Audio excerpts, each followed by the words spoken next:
نحمده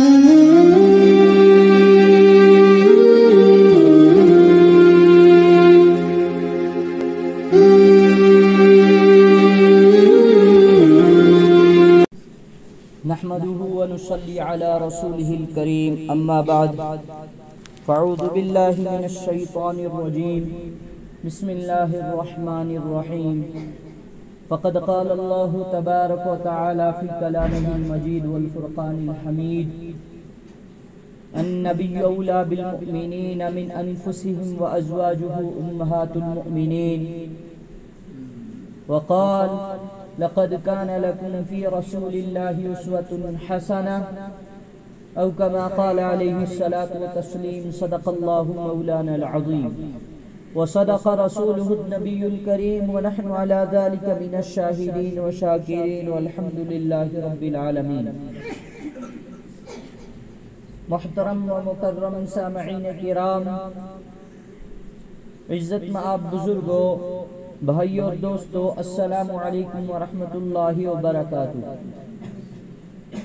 اللہ تعالیٰ کا کرم احسان ہوا کہ اللہ تعالیٰ نے ہمیں ایمان والے گھروں میں ایمان کے ساتھ پیدا کیا۔ مزید اللہ تبارک و تعالیٰ کا شکر احسان کرم فضل کہ اللہ تعالیٰ نے ہمیں نبی اکرم صلی اللہ علیہ وسلم کی امت میں پیدا فرمایا اور اس مبارک موقع پر مسجد میں حاضری کا موقع عنایت فرمایا۔ اللہ تعالی ہمیں دنیا و آخرت میں کامیاب فرمائے، ہمارے اس بیٹھنے کو کہنے سننے کو دنیا کے اندر ہدایت، آخرت کے اندر نجات کا ذریعہ بنائے۔ سامعین کرام، گزشتہ جمعہ کو آپ سامعین کے سامنے میں نے عرض کی تھی کہ وقت کا تقاضا ہے کہ ہم لوگوں کو نبی اکرم صلی اللہ علیہ وسلم کی سیرت کو پڑھنا چاہیے اور اپنی نوجوان اور جوان اولادوں کو سیرت النبی صلی اللہ علیہ وسلم کو پڑھا کر اس کے اوپر عمل کرنے کی تلقین کرنی چاہیے۔ یہ وقت کا ایک اہم تقاضا ہے، کیونکہ مجھے یہ حدیث یاد آ رہی ہے جس میں اللہ کے نبی صلی اللہ علیہ وسلم نے فرمایا قرب قیامت میرا دین، یہ جو دین میں چھوڑ کر جا رہا ہوں، یہ ایسا لوگوں کے لیے اجنبی ہو جائے گا جیسا مجھ سے پہلے لوگوں کے لیے یہ دین اجنبی تھا، کہ لوگ اس سے دور ہونا چاہیں گے، لوگ اس کو اپنے لیے باعث ذلت سمجھنا شروع کر دیں گے۔ تو میں یہ سمجھتا ہوں اس حدیث کا تقاضا یہ ہے کہ جیسے اس اندھیرے سیاہ دور میں نبی اکرم صلی اللہ علیہ وسلم کی ذات اقدس مشعل راہ بن کر آئی، آپ نے اس درندہ صفت انسانیت کو صحابہ اور صحابیات میں تبدیل کر دیا، ویسے ہی آج کے دور کے اندر جو جہالت ہمارے اندر پھیلتی جا رہی ہے اس کو مٹانے کے لیے بھی ہمیں نبی اکرم صلی اللہ علیہ وسلم کے طریقوں پر عمل پیرا ہونا پڑے گا۔ کہ دیکھیے جس طرح سے اس وقت دین اجنبی تھا، لوگوں کے سامنے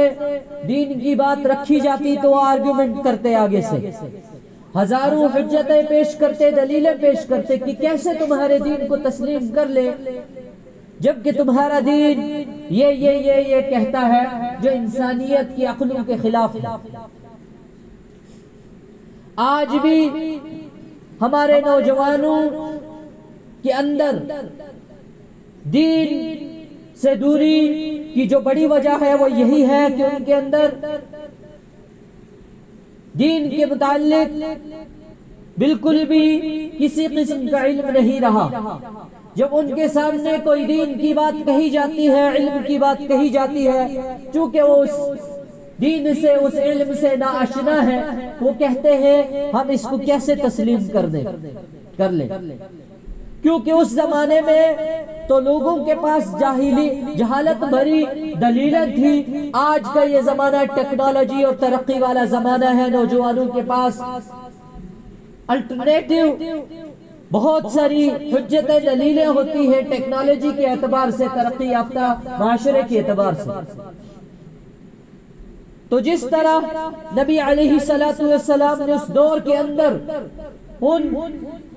جاہل لوگوں کے ساتھ اپنے اخلاق کا مظاہرہ کر کے ان کو دین کے اندر داخل کیا, ویسے ہی آج بھی ہمیں ضرورت ہے کہ ہم بھی نبی اکرم صلی اللہ علیہ وسلم کی سیرت کو پڑھیں. آپ علیہ السلام کی سیرت کو اپنی زندگیوں میں لانے کی کوشش کریں. افسوس ہے افسوس کہ ہم دین سے, سیرت النبی سے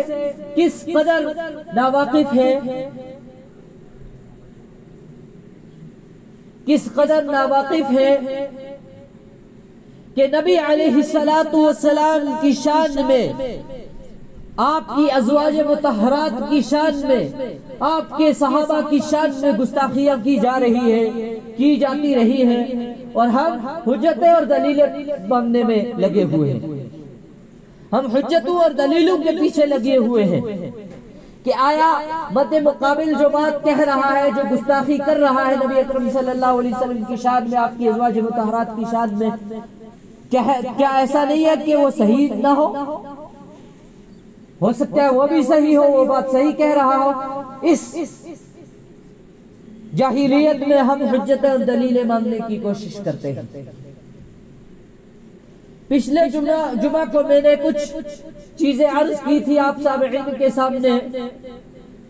جو بالکل ہی اس تقاضے سے تھی کہ نبی اکرم صلی اللہ علیہ وسلم کی شان میں کس قدر گستاخیاں کی جا رہی ہیں, اس تقاضے سے تھی. آج بھی اسی کا ایک اہم تقاضا ہے کہ میں آپ کے سامنے جو ہے نبی اکرم صلی اللہ علیہ وسلم کی سب سے محبوب زوجہ حضرت ام عائشہ رضی اللہ عنہا کے متعلق چند باتیں عرض کروں. نبی اکرم صلی اللہ علیہ وسلم جب دنیا میں آئے تو آپ نے دو قسم کا دین لوگوں کے اندر پھیلایا. ایک توحید عقیدت والا دین, عقائد والا دین, اللہ کی وحدانیت جس میں تھی, اللہ کے دین کی طرف رغبت جس میں تھی. اور جو دوسرا دین آپ علیہ السلام نے امت کو سکھلایا وہ خاندانی دین تھا, گھریلو دین تھا. ہمارے خاندانی اور گھریلو معاملات, اور چونکہ آج کے اعتبار سے ایک آدمی کامل مسلمان بھی ہے, کامل پنجگانہ نمازی بھی ہے, چہرے پر داڑھی بھی ہے, اور خاندانی اور گھریلو اعتبار سے وہ دین سے بے اشنا اتنا ناشنا ہوگا کہ آپ کہیں گے کہ ہائے افسوس اس کی نمازوں کے اوپر, کہ اس کے بیویوں کے ساتھ تعلقات خراب ہے, اس کے بچوں کے ساتھ تعلقات خراب ہے. اس لیے تقاضا یہ ہے کہ آج کے دور میں گھریلو دین اور گھریلو نبوت جو نبی اکرم صلی اللہ علیہ وسلم چھوڑ کر گئے ہمارے لیے,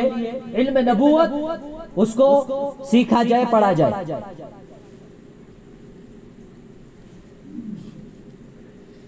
تو اسی کا تقاضا ہے کہ میں آپ کے سامنے امی عائشہ رضی اللہ عنہا کے متعلق چند باتیں عرض کروں. آپ علیہ السلام نے جب نبوت کی دعوت دی, اس سے پہلے پورے لوگ آپ کو امین صادق کہا کرتے تھے, آپ کی عزت احترام کرتے تھے. آپ کو آگے بٹھایا جاتا, جس مجمع میں آپ آتے تب تک بات شروع نہیں کی جاتی تھی جب تک آپ تشریف نہ لاتے. آپ کو ایک مہذب, معتبر, معزز شخصیت سمجھا جاتا تھا, صرف اس بنا پر کہ آپ امین اور صادق تھے, آپ کے اخلاق اچھے تھے, آپ کی دنیا داری اچھی تھی. جب آپ نے توحید اور رسالت کا درس لوگوں کو دینا شروع کیا تو جو لوگ 360 بتوں کو ماننے والے تھے وہ ہل گئے، وہ کانپ گئے کہ کیسے یہ شخص ہمیں جو ہے اپنے اخلاق، اپنی معاشرت، اپنی امانت داری، دیانت داری کے ساتھ دھوکہ دیتا رہا۔ اس کا مسئلہ جو تھا، اس کا مقصد جو تھا وہ ہمارے خداؤں کو ٹھکرانا تھا۔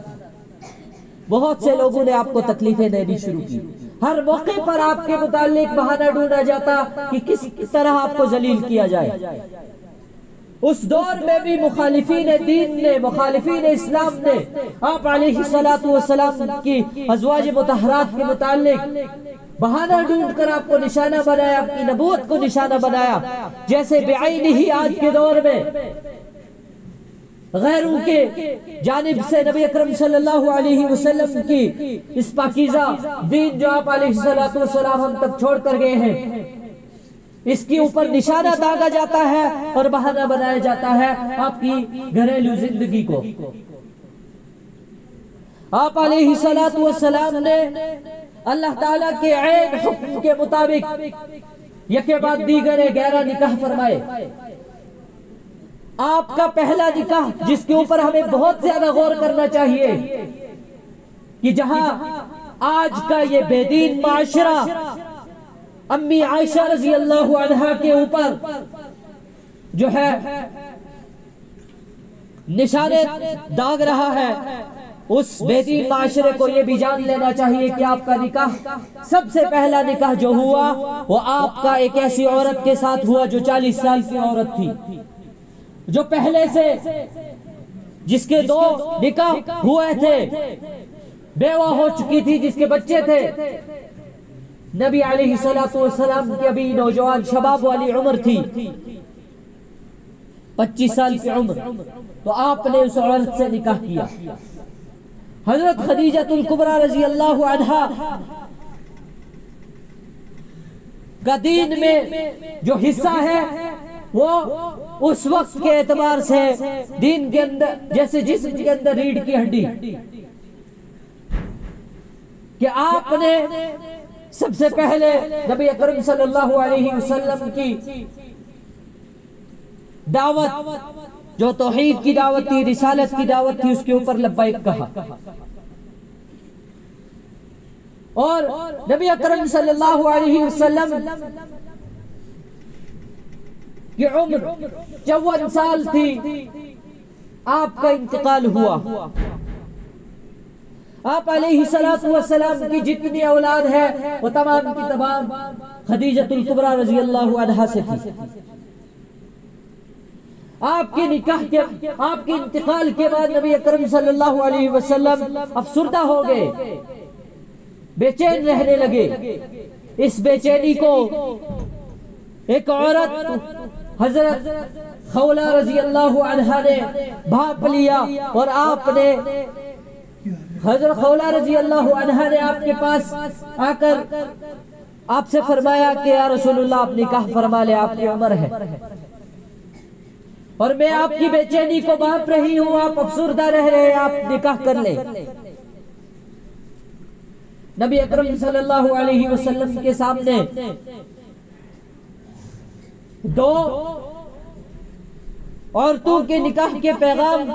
جو ہے، 2 عورتوں کے آپشن رکھے گئے، حضرت سودا رضی اللہ عنہا اور حضرت امی عائشہ رضی اللہ عنہا۔ آپ نے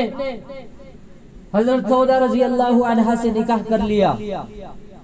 پھر حضرت خولہ رضی اللہ عنہا سے فرمایا کہ میں چاہتا ہوں آپ میرے نکاح کا پیغام امی عائشہ کے لیے، حضرت عائشہ کے لیے بھیجیں، لے کر جائیں۔ جب حضرت خولہ رضی اللہ عنہا حضرت ابو بکر صدیق رضی اللہ عنہ کے پاس پہنچی، آپ سے یہ خواہش ظاہر کی جو نبی اکرم صلی اللہ علیہ وسلم نے فرمائی تھی، تو حضرت ابو بکر صدیق رضی اللہ عنہ جو کہ آپ علیہ السلام کے بہت زیادہ قریبی، آپ کے محبوب، آپ کے دوست، آپ کے منہ بولے بھائی بھی تھے، انہوں نے فرمایا مجھے یہ رشتہ سب سے زیادہ عزیز ہے، مگر میں جو ہے ایک فکر مندی میں مبتلا ہوں، ایک سوچ ہے میرے اندر کہ نبی اکرم صلی اللہ علیہ وسلم میرے منہ بولے بھائی ہیں، ان کا نکاح میری بیٹی سے کیسے ہو سکتا ہے؟ کیونکہ اس وقت منہ بولے بھائی کی بیٹی سے نکاح حرام مانا جاتا تھا، ممانعت تھی۔ تو نبی اکرم صلی اللہ علیہ وسلم کے پاس جب یہ بات پہنچی تو آپ علیہ السلام نے فرمایا کہ ابو بکر میرے سگے بھائی نہیں ہیں، صرف میرے منہ بولے بھائی، اور منہ بولے بھائی کی بیٹی سے نکاح جائز ہے۔ تو جب حضرت ابو بکر صدیق رضی اللہ عنہ کے پاس یہ پیغام دوبارہ پہنچا تو آپ نے بالکل انتظار کیے بنا اس کو قبول فرما لیا، اور یہ پہلی وجہ تھی اور یہ پہلی حکمت تھی آپ علیہ السلام کا حضرت امی عائشہ کے ساتھ نکاح ہونے کی، کہ اس وقت جو سب سے بڑی منہ بولے بھائی کے ساتھ، منہ بولے بھائی کی بیٹی کے ساتھ نکاح کو حرام مانا جاتا تھا، اس کے خاتمے کی ایک وجہ، بڑی وجہ یہ تھی۔ ورنہ آپ علیہ السلام اگر اس کو زبانی کہہ دیتے تو جس طرح آپ کے 90% دین جو زبانی تھا اس کا انکار کیا گیا، ہو سکتا ہے اس کا بھی انکار کر دیا جاتا۔ آپ علیہ السلام نے عملی اس چیز کو ختم کیا۔ پھر نبی اکرم صلی اللہ علیہ وسلم کا نکاح امی عائشہ رضی اللہ عنہا کے ساتھ 6 سال کی عمر میں ہوا، اور میں اس لیے یہ بات آپ کو بتا رہا ہوں، بڑے علماء فرماتے ہیں اس قسم کے پیچیدہ مسائل عوام کے سامنے نہ رکھے جائیں، کیونکہ عوام کلمے سے ناواقف ہے، نماز کے سبق سے ناواقف ہے، تو یہ اس قسم کے بڑے بڑے مسائل کو کیسے جھیل پائے گی؟ مگر میں خود اپنی ذات سے اس چیز کو یوں اس لیے بیان کر رہا ہوں کیونکہ میں نے حدیث میں پڑھا کہ نبی اکرم صلی اللہ علیہ وسلم کا امی عائشہ کے ساتھ نکاح جو ہوا یہ بھی نبوت کا ایک اہم رکن تھا، ایک اہم حصہ تھا، کیونکہ 50% نبوت کا علم جو خاندانی گھریلو علم تھا وہ نبی اکرم صلی اللہ علیہ وسلم کے بعد قیامت تک اس کو پہنچانا تھا، اور وہ تب تک ممکن نہیں ہوتا جبکہ آپ کے گھر میں، آپ کے بستر میں آپ کی زوجہ ایک ایسی عقل مند عورت نہ ہوتی جو آپ کے اس دین کو جو آپ نے صحابہ کے سامنے رکھا بعینہ یاد نہ رکھ پاتی۔ تو آج گھریلو دین جو گھریلو علم نبوت ہے وہ ہم تک نہ پہنچے تھا۔ ایک مصلحت یہ بھی تھی، اسی وجہ سے بڑے محدثین حضرت امی عائشہ کا نکاح جو نبی اکرم صلی اللہ علیہ وسلم سے ہوا اس کم سنی کی عمر میں اس کو نبوت کا ایک اہم رکن سمجھتے ہیں کہ ایک عقل مند عورت کا آپ کے نکاح میں ہونا، آپ کے گھر میں ہونا ضروری تھا۔ اور حضرت امی عائشہ رضی اللہ عنہا کو اللہ تعالیٰ نے غیر معمولی علم، فراست، عقل مندی سے نوازا تھا، جو عام صحابہ کو نہیں عطا ہوا تھا، وہ عقل مندی جو عام ازواج مطہرات کو وہ عقل مندی عطا نہیں ہوئی تھی جو حضرت امی عائشہ کو اللہ تعالیٰ نے عطا فرمائی تھی۔ اور آپ کی رخصتی 9 سال کی عمر میں ہوئی، بعضی روایات میں 17 سال کی عمر بتایا جاتا ہے، مگر یہ اسلام کسی چیز کو چھپاتا نہیں۔ ہو سکتا ہے اس وقت کے بڑے اکابرین علماء محدثین اس 17 سال کے قول کو زیادہ ترجیح دیتے بنسبت 9 سال کی عمر کے نکاح قول کو، مگر اگر اس 9 سال کے نکاح کی عمر کو چھپا دیا جاتا اور 17 سال کی عمر کو قول کو راجح کر دیا جاتا تو آدھا دین جو ہے چھپانا پڑتا۔ اس لیے امام بخاری رحمت اللہ علیہ نے بخاری کے اندر اس حدیث کو صحیح حدیث سے نقل کیا ہے کہ آپ کی رخصتی 9 سال کی عمر میں ہوئی۔ آپ علیہ السلام کا جو جوانی کا زمانہ تھا، آپ کی جوانی کی عمر میں آپ کے نکاح میں صرف 2 عورتیں تھیں، ایک حضرت خدیجہ رضی اللہ عنہا جو کہ خود ایک بڑی عمر کی عورت تھی، اور حضرت سودا رضی اللہ عنہا یہ ایسی عورت تھی آپ کے نکاح میں آئی کہ جنہوں نے نبی اکرم صلی اللہ علیہ وسلم کے سامنے ایک خواہش ظاہر کی کہ یا رسول اللہ میں نے سنا ہے آپ مجھے طلاق دینا چاہتے ہیں، اب میری عمر نہیں رہی ہے، میں ادھیڑ عمر کو پہنچ چکی ہوں، میں چلنے پھرنے سے قاصر ہوں، میرا وزن بڑھ چکا ہے، اب میرے اندر خواہش نفسانی جو ہے ختم ہو چکی ہے، آپ مجھے طلاق نہ دیں، میں اس لیے آپ کے طلاق میں رہنا چاہتی ہوں اپنے تمام حقوق سے دست بردار ہو کر، کہ کل قیامت کے دن حشر کے اندر جنت میں آپ کی بیویوں میں آپ کے ساتھ رہوں۔ اور امی عائشہ رضی اللہ عنہا نے اس اللہ کے حکم کو، جس کے اندر قرآن مقدس میں فرمایا وَإِنِ امْرَأَةٌ خَافَتْ مِنْ بَعْلِهَا نُشُوزًا أَوْ إِعْرَاضًا فَلَا جُنَاحَ عَلَيْهِمَا أَن يُصْلِحَا بَيْنَهُمَا صُلْحًا وَالصُّلْحُ خَيْرٌ۔ ایک صحابی، بڑے صحابی امی عائشہ رضی اللہ عنہا کے پاس آتے ہیں اور فرماتے ہیں اے امی عائشہ اماں، آپ مجھے بتائیں اس آیت کا کیا مطلب ہے، جس کے اندر اللہ تعالیٰ فرماتے ہیں کہ اگر تم میں سے کوئی اپنی بیوی، کسی بیوی کو اپنے شوہر سے یہ جو ہے چیز اس کے اندر ہو، گمان ہو کہ اس کا شوہر اس کے حکم کو جو ہے، اس کے حقوق کو ادا نہیں کر پائے گا، اس سے جو ہے بے پرواہی کرے گا، بے توجہی کرے گا، لاپرواہی برتے گا، تو ان کو آپس میں صلح کر لینی چاہیے اور ان کے لیے صلح بہتر ہے۔ امی عائشہ رضی اللہ عنہا کے پاس جب وہ اپنا سوال لے کر آئے کہ مجھے اس آیت کا سمجھ نہیں آیا، تو امی عائشہ رضی اللہ عنہا نے فرمایا کہ بعضی مرتبہ شوہر اپنی بیوی سے ناخوش ہوتا ہے، اس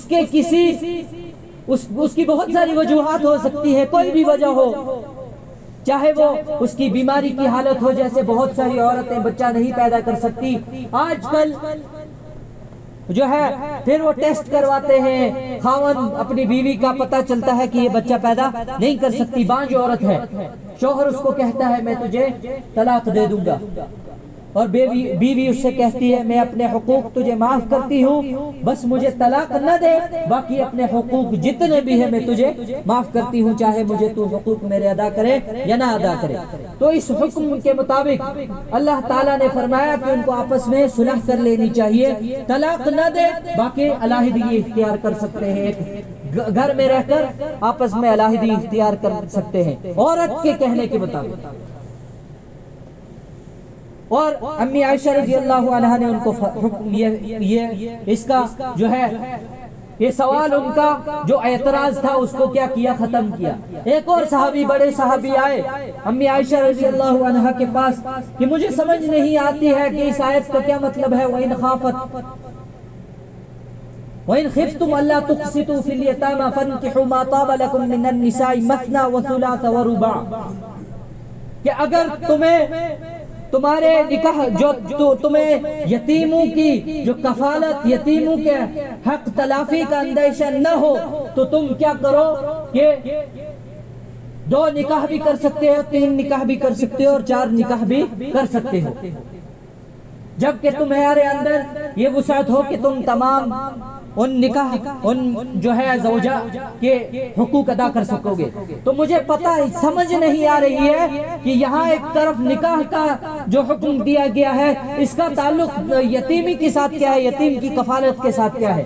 امی عائشہ رضی اللہ عنہا نے فرمایا کہ دور جہالت میں کچھ لوگ یتیم اپنی بھتیجیوں کے ساتھ نکاح کر لیتے ہیں، اس وجہ سے کہ بعد میں ان کے حقوق ادا نہیں کرنے پڑیں گے، کیونکہ ہم نے ان کو خود پالا ہے۔ کہ ایک چچا زاد بھائی جو ہے اپنے بھائی کی بیٹی کو اپنے پاس رکھتا، اس کو پالتا، کیونکہ وہ یتیم تھی، جب دیکھتا کہ اس کا مال بھی زیادہ ہے، یہ خوبصورت بھی ہے، تو اس مال اور اس خوبصورتی کی لالچ میں اس کو کیا کر لیتا، اس سے نکاح کر لیتا جبکہ وہ یتیم تھی، اور پھر اس کے بعد مال ہڑپنے کے بعد وہ اس کا حق ادا نہیں کرتا تھا۔ تو اس چیز کو اللہ تعالیٰ قرآن میں فرما رہے ہیں کہ اگر تمہیں اندیشہ ہو کہ تم اس طرح نہیں کرو گے تو تم اس کے علاوہ 2 نکاح بھی کر سکتے ہو، 3 4 نکاح بھی کر سکتے ہو۔ تو اس قسم کی بہت سارے واقعات امام جلال الدین سیوطی رحمۃ اللہ علیہ فرماتے ہیں کہ انہوں نے ایک مستقل ایک کتاب لکھی ہے، استدراک، استدراک کہتے ہیں کہ اگر کسی حدیث کسی قرآن کی آیت میں صحابہ کو یا کسی